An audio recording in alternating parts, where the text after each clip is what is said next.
dinamakan akuntansi. Karena kita tinggal melanjutkan aja. Karena S1 sudah kita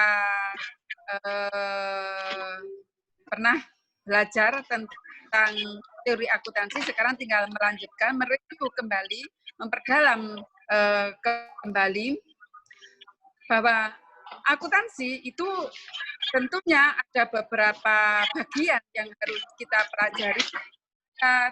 Teori akuntansi keuangan, ada teori akuntansi manajemen, ada teori akuntansi yang bersifat publik, ada yang pajak, dan banyak hal yang sekarang ditambah lagi ada akuntansi yang lingkungan atau environment, ya, environment.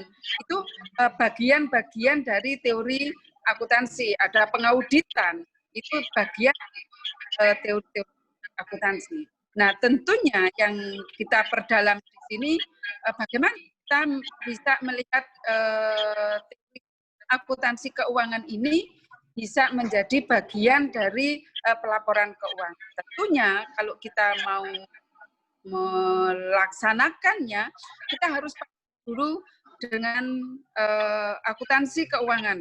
Nah, untuk itu akuntansi keuangan tentunya ada 5 hal yang harus kita pelajari.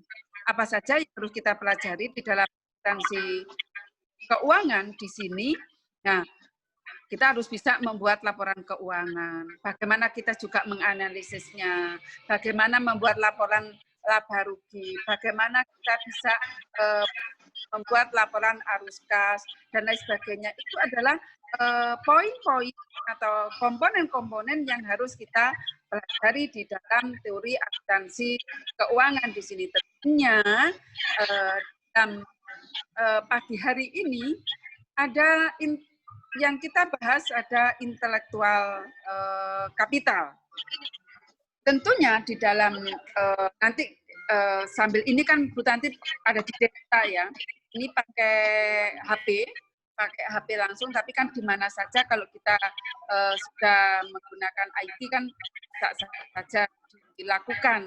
Tinggal kita bagaimana mempraktekkannya. Kemarin sudah kita coba dengan Mas Agus, akhirnya kita oke, kita lanjutkan. Ada hal intelektual kapital di sini adalah merupakan sebuah disclosure yang terkait dengan market performance, yang tentunya di sini kalau nanti adik-adik mau melakukan riset, yaitu riset yang ada di perusahaan pabrik yang juga bagus ya, atau pakai LG 45 juga bagus, yang penting ada di dalam perusahaan. Nah, ini tentunya kalau kita melakukan sebuah penelitian, tentunya nanti karena ini adalah S2 tentunya teori akuntansi ini adalah grand teori, ya. Ini adalah grand teorinya. Akan tetapi di sini bagaimana dengan aplikasinya? Tentunya kalau sekarang kan bagian Bu Tanti tentang aplikasi nih, aplikasi dengan intelektual kapital. Bentuknya bagaimana? Intelektual kapital di sini bahwa kita kekayaan ya, sebuah kekayaan yang sering kita jadikan sebuah tolak ukur di dalam sebuah keberhasilan di dalam suatu perusahaan. Tentunya di sini adalah seiring berjalan dengan adanya perubahan-perubahan ekonomi dengan penerapan manajemen pengetahuan, yaitu yang dinamakan knowledge management. Maka di sini sebuah kemakmuran atau suatu perusahaan itu yaitu tergantung pada suatu penciptaan transformasi dan kapitalisasi dari pengetahuan itu sendiri. Makanya pengetahuan ini, knowledge itu sendiri menjadi sebuah kapital itu. Untuk itu, ini kalau Anda mau belajar ya ada di bukunya Pak Suwarjono, itu juga ada teori akuntansi itu lengkap, itu sampai tebal banget. Tapi memang beliaunya itu adalah apa ya istilahnya itu, beliaunya itu adalah bahasa Indonesianya itu bagus banget. Jadi pakai Bu Suwarjono edisi keberapa? Kenapa? Suwarjono edisi keberapa? Suwarjono dipakai yang terakhir. Saya punya edisi yang ketiga, Bu, tapi enggak tahu ada enggak kira-kira. Ya, coba-coba dilihat-lihat. Gak apa-apa nanti sambil berjalan. Ya toh, sambil jalan itu ada ya itu bukunya hasil risetnya Pak Suwarjono juga bisa. Itu tidak hanya Pak Suwarjono yang terkait dengan intellectual capital, hasil riset untuk terkait dengan intellectual capital itu juga sudah banyak dilakukan tentunya. Apa sih yang dimaksud dengan transformasi in knowledge itu sendiri, bahwa ada semacam kesenjangan ya antara nilai pasar dan nilai buku yang ada di dalam perusahaan. Nah, untuk itu baik dilihat dari investor maupun kreditor dapat mengambil sebuah keputusan yang kurang tepat biasanya di sini. Untuk itu perlu ada kita melihat dari untuk ketepatan itu melihat dari laporan keuangan. Ya toh? Laporan keuangan ini tentunya kita untuk melihatnya itu tercermin di dalam laporan keuangan yang sebenarnya. Nah, apa ada laporan yang tidak sebenarnya? Ya kalau kita membuat double accounting ya bisa itu dikatakan tidak sebenarnya, ada kasuistik di situ. Nah, ini tentunya maka di dalam pendapatnya Sanchez di sini atau menurut penelitiannya apa ya namanya Cambino ya, itu mengungkapkan bahwa salah satu tanda informasi akuntansi itu tidak dapat dijadikan landasan dalam membuat sebuah keputusan adalah semakin meningkatnya adanya sebuah kesenjangan antara nilai pasar dan nilai buku ekuitas yang ada di dalam perusahaan atau yang terkenal disebut financial market. Ya, oleh karena itu di dalam laporan keuangan di sini adalah yang hanya mengungkapkan aset yang berwujud bukan merupakan suatu alat untuk di dalam pengambilan keputusan yang baik. Jadi nanti Anda harus melihat dari laporan keuangannya dulu. Bagaimana?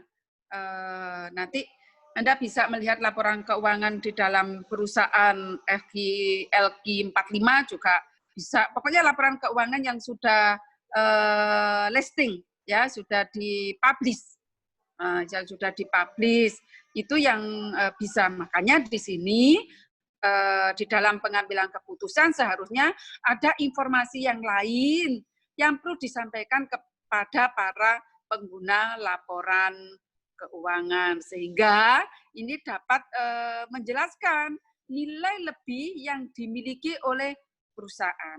Nah, nilai lebih yang dimiliki oleh perusahaan. Untuk itu, bagaimana perbedaan antara nilai pasar itu sendiri dan nilai buku yang ada di dalam perusahaan? Maka diduga ini bisa mengakibatkan atau berakibat atau diakibatkan oleh adanya nilai yang tidak dilaporkan di dalam laporan keuangan. Namun mendapatkan perhatian yang lebih besar dari investor. Oleh karena itu, kita kenal dengan istilah intellectual capital. Ini yang dimaksud dengan intellectual capital. Ada hal lain yang ada ketidaksesuaian antara nilai buku dengan nilai pasar. Itu yang dimaksud dengan adanya muncul yang dinamakan dengan intellectual capital. Ya, maka kalau bagaimana dengan yang ada di Indonesia, intellectual capital yang disclosure di sini adalah masih bersifat, kalau yang disclosure itu artinya bahwa masih bersifat sukarela. Nah, intellectual capital yang disclosure di sini adalah sifatnya adalah sukarela, bahwa perusahaan itu mengungkapkan informasi intelektual kapital pada bagian profil perusahaan. Dan analisis di sini adalah di dalam pembahasan manajemen dalam laporan tahunannya. Ya, bisa dilihat dari laporan tahunannya. Itu bisanya kalau perusahaan-perusahaan yang besar itu ada namanya profil perusahaan. Nanti bisa Anda baca kalau Anda melihat di market, ya, capital market itu bisa dilihat di situ. Nah, ini intellectual capital disclosure dalam bentuk pengkombinasian laporan keuangan ini ya biasanya dalam bentuk angka atau visualisasi dan naratif yang dikomunikasikan kepada pemangku kepentingan yang ada di dalam suatu perusahaan, ya, yang ada pemangku perusahaan atau yang dinamakan biasanya itu adalah internal atau eksternal seperti yang investor dan kreditor yang kami sebutkan tadi. Nah, bagaimana dengan pengungkapan ini adalah atau disclosure-nya ini adalah tujuannya adalah untuk menciptakan nilai bagi suatu perusahaan itu sendiri. Nah, fenomena-fenomena intelektual kapital seperti ini, ya, fenomena-fenomena yang ada di dalam intelektual kapital mulai berkembang di Indonesia, terutama setelah munculnya adanya ini nih pernyataan atau PSAK. Ya, sudah punya PSAK semua? Sudah punya bukunya PSAK semua? Pernyataan standar akuntansi keuangan? Halo? Belum. Belum, Bu. Itu kan kitabnya. Kalau dalam teori akuntansi harus punya, sayang. Ya. Yang nomor ini tentunya yang nomor 19 tentang aset yang tidak berwujud.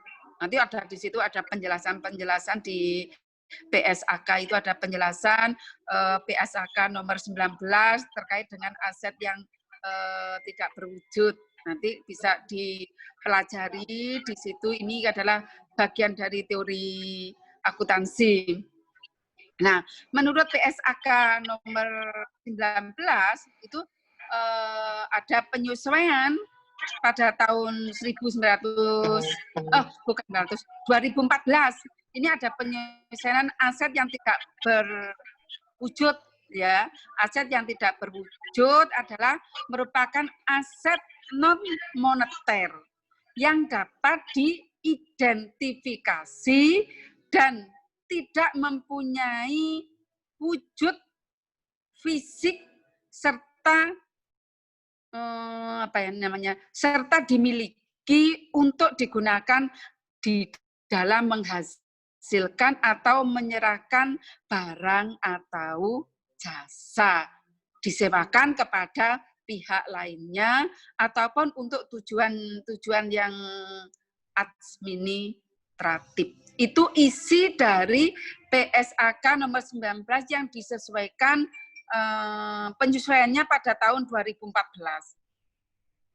Ya, penyesuaiannya pada tahun 2014 tadi itu sudah kami sampaikan, yaitu adalah aset non moneter yang dapat diidentifikasi dan tidak mempunyai wujud fisik serta dimiliki ini untuk digunakan dalam menghasilkan atau menyerahkan barang atau jasa, atau di sini yang disewakan kepada pihak lainnya, atau untuk tujuan-tujuan secara administratif.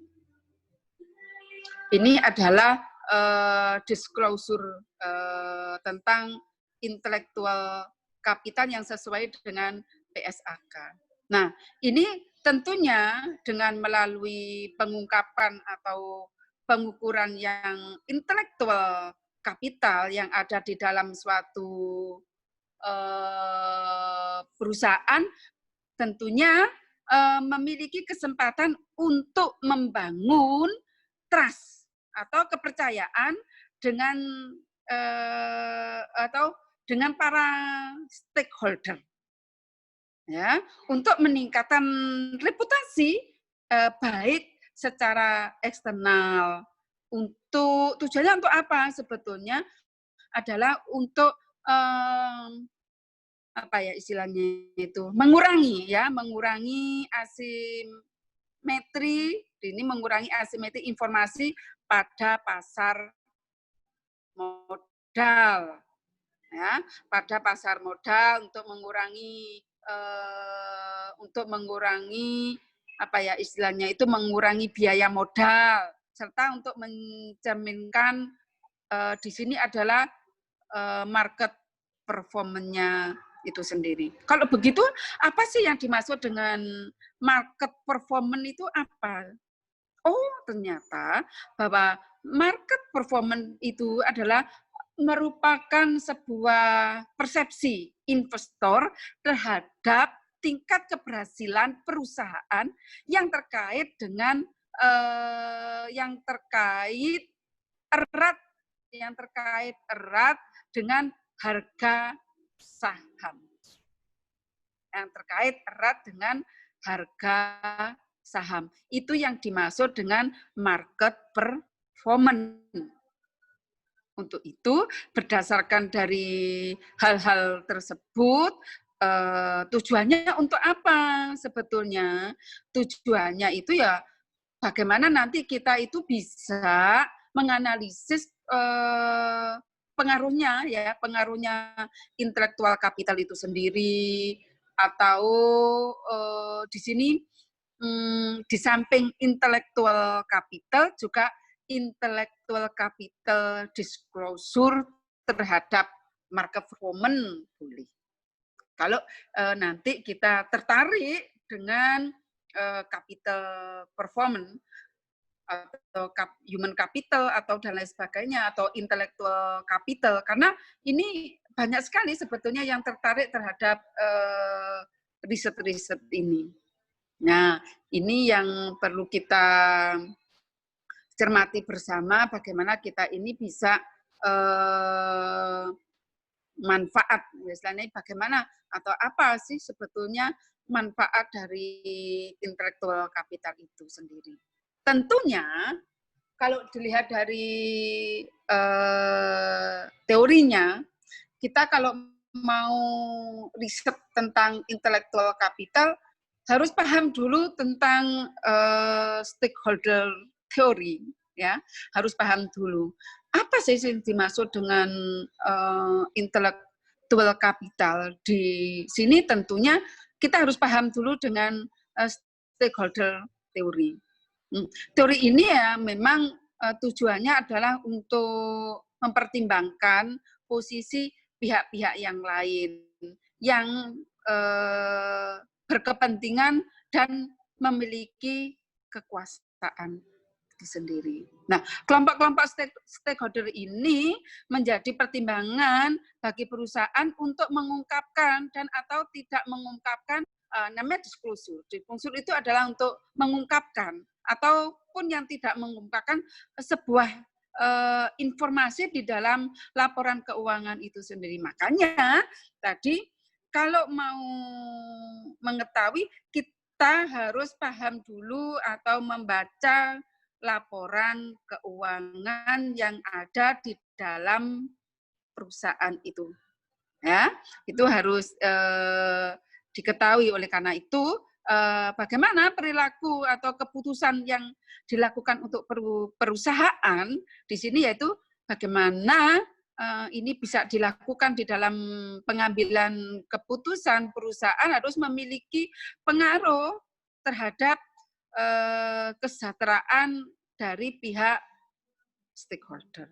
Nah, kelompok-kelompok stakeholder yang dimaksud di dalam suatu perusahaan itu ya meliputi apa saja, termasuk pemegang saham, ya, pemegang saham itu sendiri, termasuk karyawan, apalagi apa ya istilahnya, karyawan, pelanggan, ya, atau pemasok, kreditor, pemerintah, dan masyarakat. Itu adalah kelompok-kelompok stakeholder yang harus kita pahami bersama. Pertama, kita harus pemegang sahamnya siapa, kan gitu toh. Karyawannya itu siapa, pelanggan-pelanggannya itu siapa saja, pemasoknya itu dari mana dan siapa, kan gitu toh. Krediturnya itu juga, selain kreditor, pemerintah dari terkait dengan kebijakan-kebijakan yang dikeluarkan oleh pemerintah, dan masyarakat tentunya tidak ketinggalan di sini.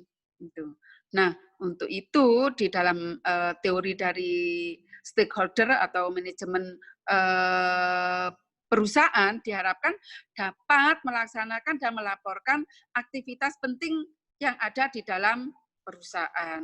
Karena pentingnya, aktivitas pentingnya yang ada di dalam perusahaan kepada stakeholder itu sendiri. Oleh karena itu, bahwa seluruh stakeholder yang dimiliki haknya apa? Seluruh stakeholder yang dimiliki tentunya harus mempertimbangkan istilahnya hak-haknya, harus memiliki, ya, seluruh stakeholder itu harus memiliki hak untuk mendapatkan informasi yang terkait mengenai aktivitas-aktivitas perusahaan dan dampaknya terhadap stakeholder itu apa. Itu punya pengaruh di situ. Dan seluruh stakeholder tadi harus memiliki hak untuk mendapatkan informasi mengenai aktivitas perusahaan dan dampaknya terhadap stakeholder.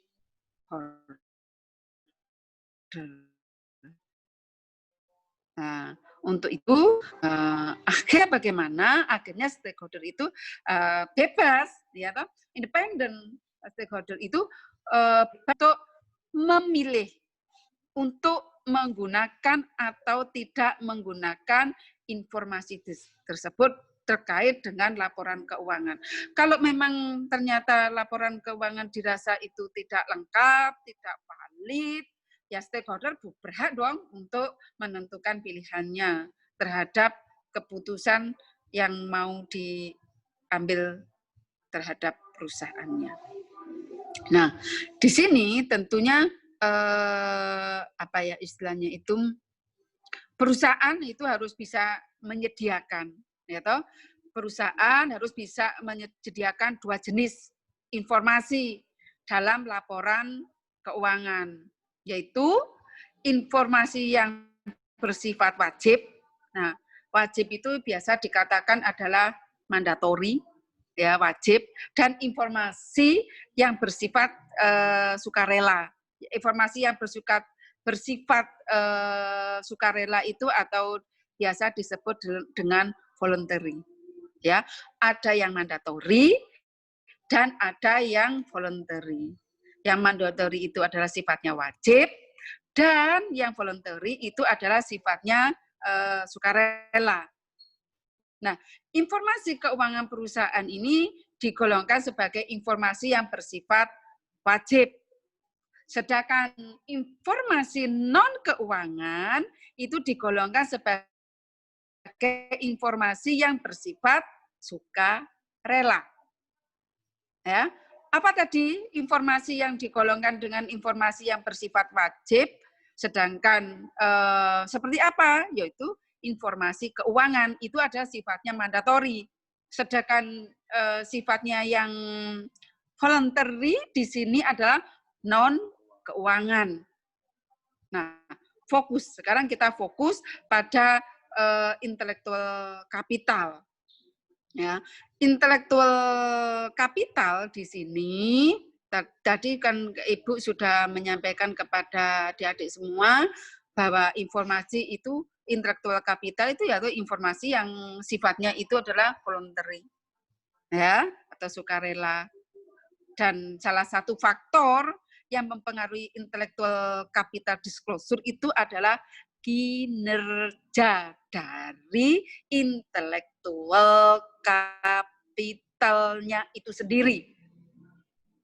Ya, seperti yang dikatakan oleh di dalam risetnya McEngray pada tahun 88 itu menyatakan bahwa value added adalah ukuran akurat yang diciptakan oleh stakeholder dan kemudian didistribusikan kepada stakeholder yang sama.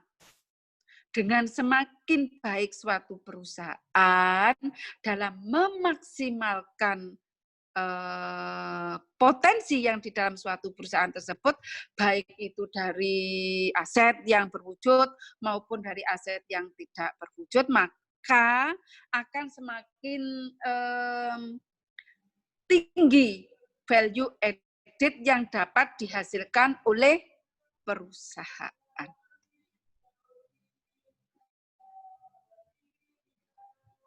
Ya, untuk itu tentunya value added ini yang nantinya dapat mendorong kinerja keuangan perusahaan untuk kepentingan stakeholder.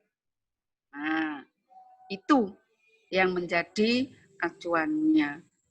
Untuk itu, intellectual capital disclosure diharapkan dapat meningkatkan trust stakeholder atau meningkatkan kepercayaan stakeholder dan meminimalkan keinginan atau bukan keinginan saja, untuk meningkatkan, bukan keinginan ya istilahnya, untuk meningkatkan kerugian yang mungkin muncul bagi pihak stakeholder. Itu yang dimaksud dengan intellectual capital disclosure, karena diharapkan dapat meningkatkan trust tadi loh, trust terhadap stakeholder.